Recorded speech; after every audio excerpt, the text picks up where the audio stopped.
Ben Doktor Deniz Işıkar-Bedir, Mardin Artuklu Üniversitesi Psikoloji Bölümünde öğretim üyesiyim.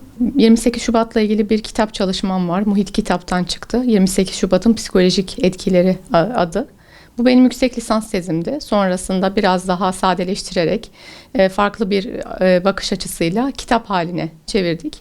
2021'de de Muhit Kitap'tan çıktı. Bugün biraz 28 Şubat sürecinden bahsetmek istiyorum genel manada. 28 Şubat'ın artık 27. yılı neredeyse. Çok çeyrek asır geçti bu sürecin üzerinden. Fakat hala etkilerinin devam ettiğini söyleyebiliriz. Her yıl 28 Şubat'ta bu konu hakkında konuştuğumuz zaman aslında görüyorum ki özellikle seminerlerde ya da böyle bir konferans ortamında konuştuğumuz zaman görüyorum ki hala mağdurları bu konudan çok etkileniyor. Hala psikolojik olarak çok yıprandıklarını ve bu sürecin devam ettiğinden bahsediyorlar. Bu tabii ki toplumsal bir travma, sadece bireysel bir travma değil. Çünkü hem çok uzun yıllar devam etti, hem de etkileri çok uzun yıllar devam etti. Hem de belki milyonlarca insanı etki altına aldı. Dolayısıyla Türkiye'de belki de neredeyse Türkiye'nin yarısında her evde 28 Şubat'ın etkileri yaşandı. Tabii dindar Müslümanları hedef alan bir darbeydi 28 Şubat. Diğer darbelerden farkı hem çok daha uzun sürmesi, hem postmodern bir darbe olarak adlandırılıyor. Devletin birçok kurumu ve birçok farklı elden yapılmış olması aslında 28 Şubat'ı farklı kılıyor bizim açımızdan. Çünkü devlet kurumları dediğimiz askeriye var, rektörler var, medya ayağı var. Farklı o kadar çok ayağı var ki bunun. O yüzden etkileri de çok daha derinlemesine oldu diyebiliriz. Burada benim özellikle odaklandığım başörtülü kadınlar oldu. Özellikle etkilendiğini düşündüğüm kesim başörtülü kadınlar oldu. Elbette ki birçok erkek de, dindar erkek de işlerinden atıldı. Askeriyeden yaş kararlarıyla ihraç edilenler oldu. Farklı bir sürü süreç yaşandı. Hapse girenler oldu, suçsuz yere hapse atılanlar ve hala hapiste olanlar var bunların arasında. Fakat etki alanı olarak başörtüsü yasağı özellikle hem eğitim hakkını hem de çalışma hakkını kadınların ellerinden aldığı için başörtülü kadınların bu durumdan çok daha fazla etkilendiklerini söyleyebiliriz. Birçok psikolojik etkisi olduğundan da bahsedebiliriz. Şimdi başörtülü kadınlardan bahsettik. Tabii başörtülü kadınlar hem okullarına alınmadı, hem sınavlara alınmadı, hem kamuda çalışma hakları ellerinden alındı. Fakat bu sadece kamusal alan denilen yerde olmadı. Aslına bakarsanız özel şirketler de başörtülü kadınları işe almadı. Ya da bir okul gezisine giden kadın da başörtülü olduğu için bazen o okul gezisine alınmadı. Ya da sağlık hakkı elinden alınan kadınlar oldu. Medine Bircan örneği var biliyorsunuz ki sırf sağlık karnesindeki fotoğrafı başörtülü diye tedavi edilmeyen ve sonrasında vefat eden neredeyse 80 yaşlarında bir kadından bahsediyoruz. Dolayısıyla bu sadece okuyamamak ya da iş yerine gidememek gibi bir şey değil. Bu etki alanı çok geniş bir şey ve bunun bir travmaya dönüşmesi de daha çok devlet eliyle yapılmış olması. Birinci nedeni bu. İkinci nedeni insanların hem aşağılanması hem suçlanması hem de birçok dediğim gibi gündelik hayattaki haklarının elinden alınması olarak görebiliriz bunu.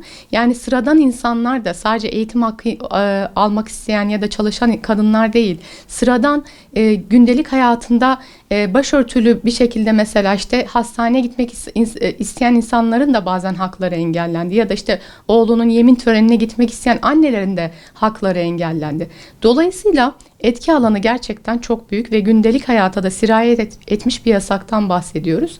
Tabii bu yasak çok uzun sürdü. Şimdi evet, başlarda 2-3 yıl özellikle çok büyük baskılar vardı.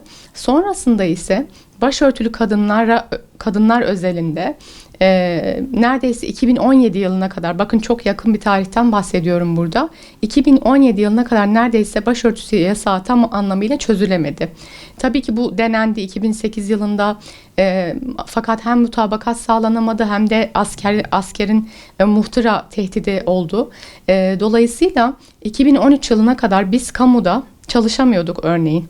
Ben burada üniversiteye başladığım zaman başka üniversiteyi tercih etmeme nedenlerimden en önemlisi diğer üniversitelerde başörtüsü yasağı olmasıydı.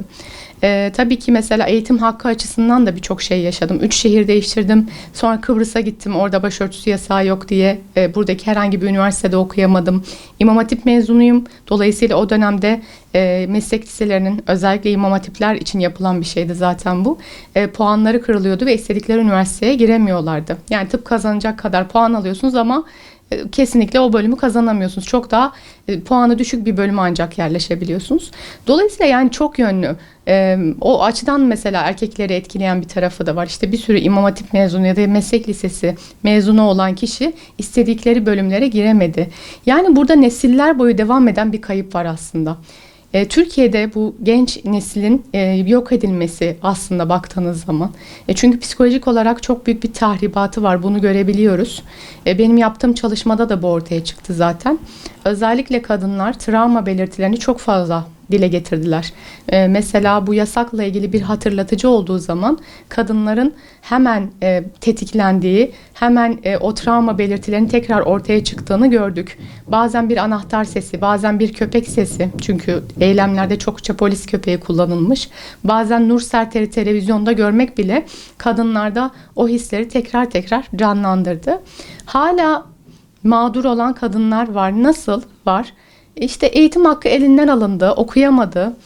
Sonrasında tekrar okula dönemedi. Belki döndü ama işte 40-45 yaşlarından sonra döndü. O zorlukları yaşadı. İş hayatına geri döndü ama birçok hakkı elinden alınmıştı. Tekrar sıfırdan başlamak zorunda kaldı. Çünkü o dönemde atılmıştı kadınların çoğu. Dolayısıyla yani büyük bir hak kaybı söz konusu.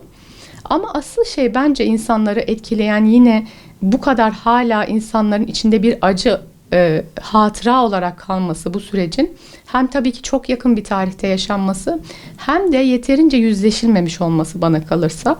Çünkü görüyoruz ki biz yasağı yapanlar, mimarları aslında hakkınca bir ceza almadılar. Evet, yargılandılar ama sadece asker kanadı yargılandı. Onlar da sembolik cezalar aldılar. Ne YÖK'tekiler ne o dönemin üniversite rektörleri, ki sembol isimler var aralarında biliyorsunuz, mesela Kemal Alemdaroğlu gibi, ne o dönemin yargı mensupları ne farklı kurumlarda bu zulmü yapanların hiçbiri yargılanmadı. Hiçbiri bir ceza almadı. Hatta bazıları hala işte üniversitelerde rahatlıkla hocalık yapabiliyor. Dolayısıyla görüyoruz ki biz hakkınca helalleşilmediği, hakkınca karşılığının alınmadığı bir suç aslında bizim açımızdan hala o yaranın kanamasına devam ediyor. Her 28 Şubat'ta da buna tekrar şahit oluyoruz. Ya tabii çok büyük kazanımlar var. Onu inkar etmemek lazım. Şimdi ben bir üniversitede hoca olarak çalışabiliyorum başörtülü olarak. Mecliste başörtülü kadınlar var.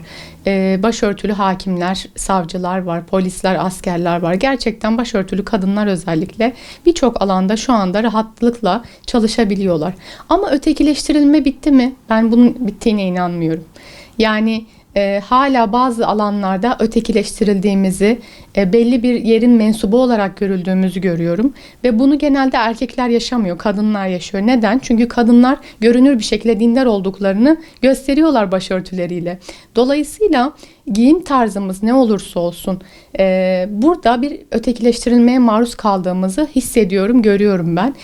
Bunu şu anda da yaşayabiliyoruz maalesef ki. Yani çok azaldı eskiye göre. Fakat insanlar hala bazı ortamlarda bizi ötekileştirebiliyorlar. Bunun bir çaresi yok bana kalırsa.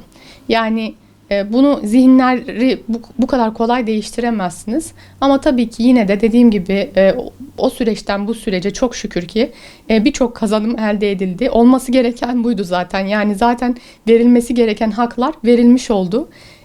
Geç olsa da. Bu da önemli bir şey bence. Keşke tekrar yaşanmasa.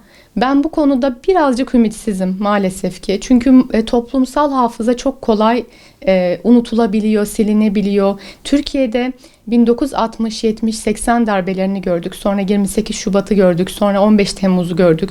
Allah'a şükür ki gerçekleşmedi ama Türkiye bir darbeler ülkesi maalesef ki.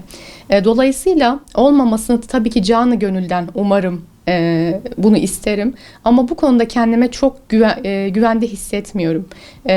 Bence çoğu kadın ya da çoğu dindar da bunu böyle hissediyordur. Keşke Buna inanabilsek, güvenebilsek, böyle bir güvence olsa ve insanlar hani huzur içinde birbirini ötekileştirmeden yaşayabilse. Çünkü ben hiçbir insanı mesela giyim tarzına göre yargılamam, fikrine göre yargılamam. Çünkü o onun ideolojisidir. Bana zarar vermediği sürece de beni ilgilendirmez. Aynı saygıyı da bence Müslümanlar da hak ediyor, dindar insanlar da hak ediyor. Umarım bu zihniyet yeni nesillerle beraber, ki ben çok ümitliyim, gençlerden çok ümitliyim. Gençler, benim öğrencilerim de var, bir sürü genç öğrencim. Gerçekten bu konuda daha iyiler. Daha az ötekileştiriyorlar birbirlerini. O yüzden umudum olsa da biraz korkum da var. Bunu söylemek isterim.